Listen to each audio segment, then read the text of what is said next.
Hey guys, I am putting aside my regularly scheduled content that I have already batched in advance because I thought that I should start making content that would be appropriate for the time we are all in right now in quarantine. However, this is information that will help you in the long run. It will help you even when you're not in quarantine. So today I am talking all about how to get more done in less time and how to prioritize your to-do list. Let's dive in.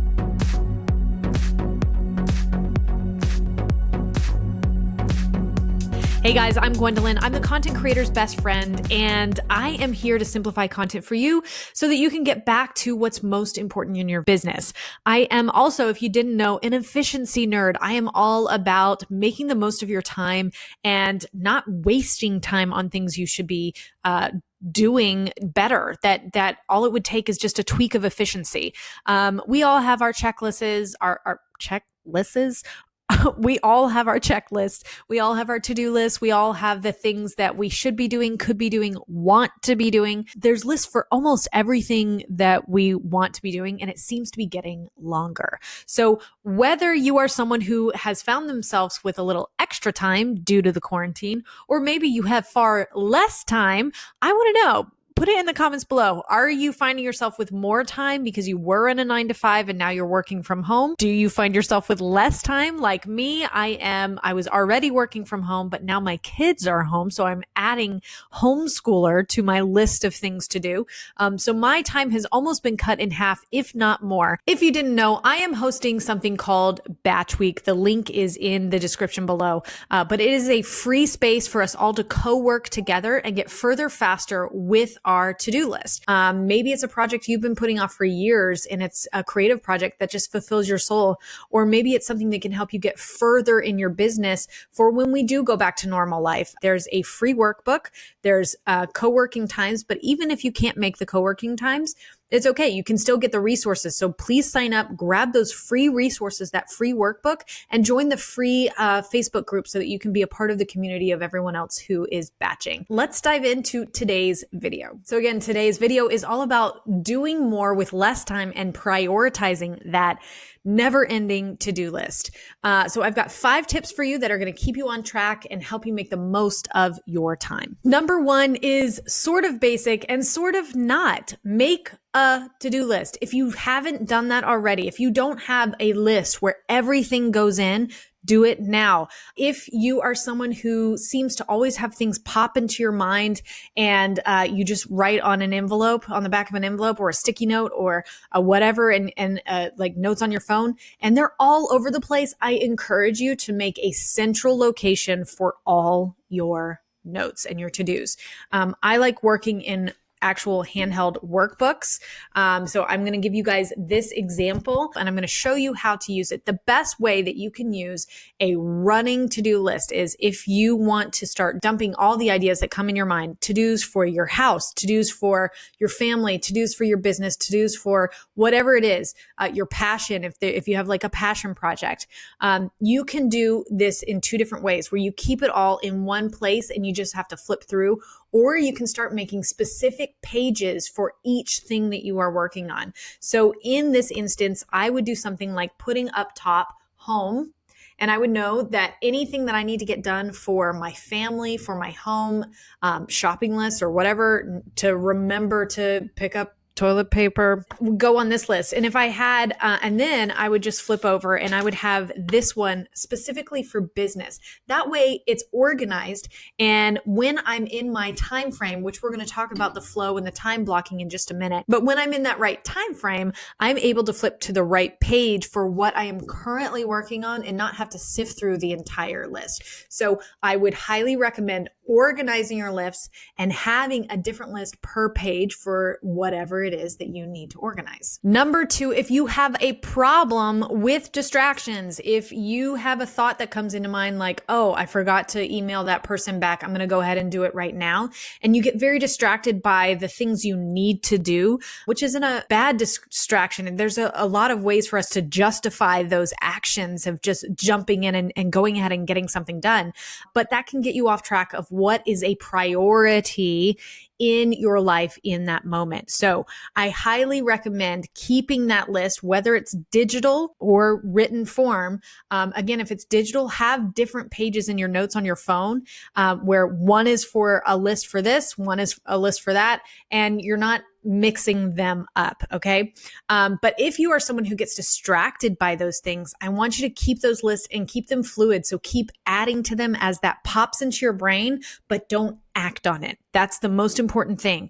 So you don't forget, go ahead and write it down, put everything that's in your brain, write this person back, make sure it's on the right list, and then let yourself go back to what you were doing so that you are actually can finish projects, finish those tasks. If you have a hard time with finishing, and maybe it's because of this, because there's so many things you have brain that you're not prioritizing one thing at a time. You're basically flowing through life, like just trying to get the most done. And because of that, you aren't getting anything done. So this is a great thing that you can be doing is organize that list and then start adding to it as things come into your mind, but don't act on them until it is the appropriate time. Number 3, I would recommend doing a time audit. If you go through the day and get to the end of the day and feel like you haven't done anything, but you're so tired because you've been working so hard, it's time to do a time audit.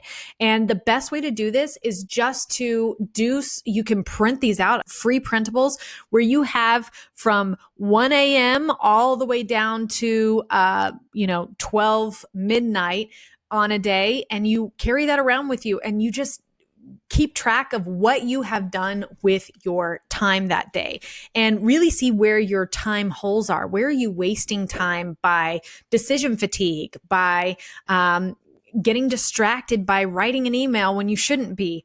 So take a time audit, really see where your time is going, and then you'll be in a much better place to do step number 4. All right, step number 4 is one of my favorite things. It's called time blocking. Some of you may already know this. Some of you may have tried this and didn't like it.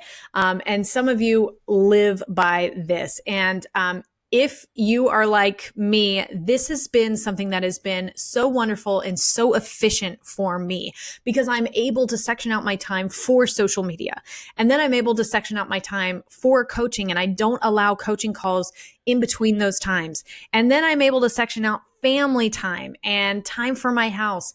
And because everything falls into those moments and my checklist are separated by when those moments happen, I am able to sit down at my computer when it is time to work on social media and go to my list for work and check off all the things that have to be done for social media that day.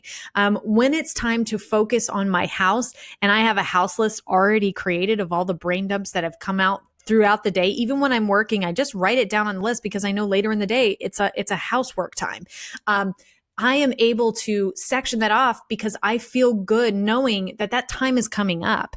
If you don't feel like you have the time, you're going to feel that urgency to work on it as soon as you think of it. So if you budget that time, you will feel more enabled to work on it at the right time, which means you're going to get a lot more done during the time you have focused time on one subject. The last thing that I have for you is check yourself before you wreck yourself. No, really, check your mindset. Are you telling yourself throughout the day, I don't have time. There's not enough time. I can't do this because of this. There's too many things going on in my life. I can't do this. Where is your mindset? If you keep telling yourself that, that's what you're going to keep getting. Remember, you get what you focus on. And if you are focusing on your lack of time, you will continue to feel like you don't have enough time. Maybe it's a factor of a combination of you don't have enough time because you are not being efficient with your time. If you don't know if you're being efficient with your time, I would recommend you look at how tired are you at the end of the day? How much do you feel like you actually accomplished and you're tired? That combination is really going to tell you you're not being efficient with your time. And so going and doing that time audit that I talked about and really seeing where those holes are. And is it because you are getting that download of information throughout the day and immediately acting on the things that pop into your head? If that's the case, it's time to start really regimenting your time blocking and organizing that to-do list so that when your priorities pop up for now it's the time to be working on this. Now it's the time to really focus on my family. You'll start seeing a lot more efficiency, getting more done in less time, and having more time for the things you want to be doing, because the things you have to do are actually being done more efficiently. But I promise you, none of that is going to happen if your mindset doesn't change around time. Time and money are some of the hardest mindset problems to change in someone. For me, it has always been time. I have told myself for many years, I don't have enough time. I don't have enough time. When in reality, I have the same amount of time as anyone else. And if the reality is that, if there's proof that other people are able to do more with less time, why can't I? Why couldn't I crack the code? And finally, I did. As an efficiency nerd, I studied those things. I studied what works for me.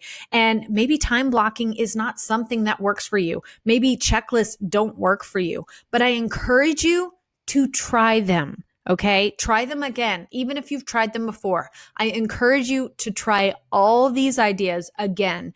And then if they really don't help, go on a mission to find out how you can be more efficient with the things you have to do so that you can have more time for the things you want to do. I hope this video finds you healthy and that you're in a place where you're embracing this time that we are all in. I will continue to be putting out videos all month on this topic of efficiency and using your time to the fullest. So if you have any questions about efficiency or making the most of your limited time or making the most of the extra time that you're in, maybe you want to learn how to take on more creative projects that fill your soul, let me know in the comments below. I'd love to make a video just for you. Thanks for showing up, and I will see you next week.